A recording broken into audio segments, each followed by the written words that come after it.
Assalamualaikum warahmatullahi wabarakatuh. Welcome back di channel Pengacara Santuy Official bersama saya Advokat Bung One. Apa kabar nih sahabat subscriber hari ini? Saya doakan tentunya semoga sahabat subscriber semua, para pemirsa YouTube selalu dalam keadaan sehat, selalu diberikan kesuksesan dan keberkahan. Amin ya rabbal alamin. Baik sahabat subscriber, para pemirsa YouTube, bagaimana caranya atau tips jual beli properti yang aman ya, agar tidak terjadi sengketa hukum di kemudian hari, atau setidaknya meskipun nantinya terjadi sengketa hukum ya, kita sudah memiliki bukti-bukti yang kuat. Karena sengketa itu tidak akan kita prediksi datangnya kapan. Apakah properti yang kita beli itu aman-aman saja, kita juga tidak akan tahu ke depannya seperti apa. Nah, oleh karena itu, ketika kita ingin membeli properti, dalam hal ini bisa berupa tanah dan bangunan, ya, yang utama dan sering dilakukan adalah transaksi jual beli properti berupa tanah dan bangunan. Apa sih sengketa-sengketa yang bisa timbul di kemudian hari ya, dari transaksi jual beli properti tersebut?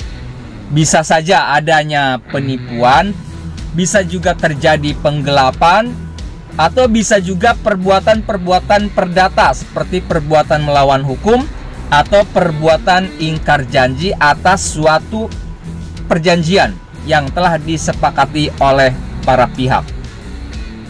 Oleh karena itu, ketika kita ingin membeli properti, maka yang harus kita lakukan terlebih dahulu adalah untuk meng-cross-check keabsahan atau legalitas daripada properti yang akan kita beli.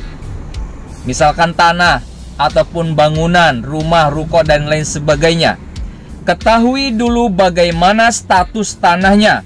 Apakah bersertifikat hak milik, ataukah itu HGU ya, atau HGB, itu harus kita pastikan dulu.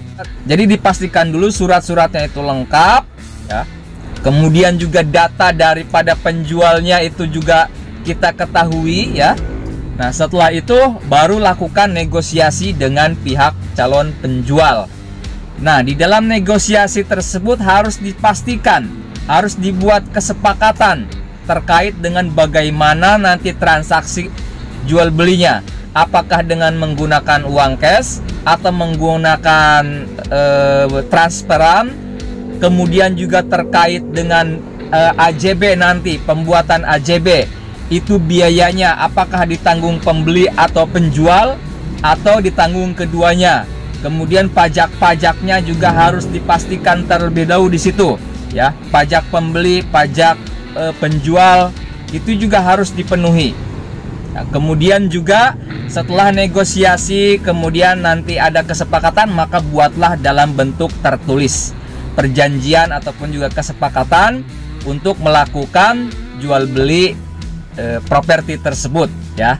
Di dalam transaksi tersebut juga upayakan dihadiri oleh dua orang saksi ya.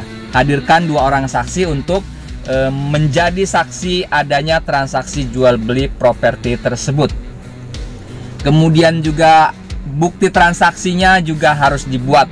Apakah itu bentuknya kwitansi, tanda terima, dan lain sebagainya. Nah, kemudian kalau misalkan transaksi sudah selesai, AJB sudah dibuat, maka langkah selanjutnya harus segera diurus balik nama sertifikat ke Badan Pertanahan Nasional.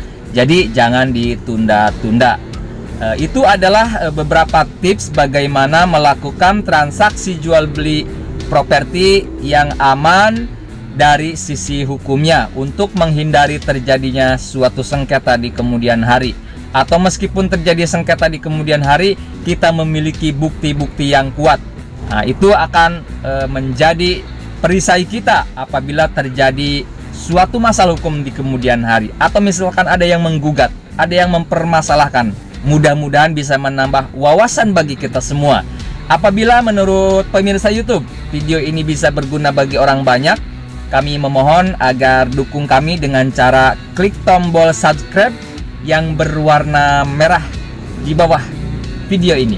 Sampai jumpa di video-video selanjutnya. Assalamualaikum warahmatullahi wabarakatuh. Terima kasih buat kamu yang udah nyimak dan subscribe. Semoga sahabat subscriber semua selalu diberikan perlindungan, keselamatan, kesuksesan dan keberkahan dari Allah Subhanahu wa Ta'ala. Sampai jumpa di video selanjutnya. Wassalamualaikum.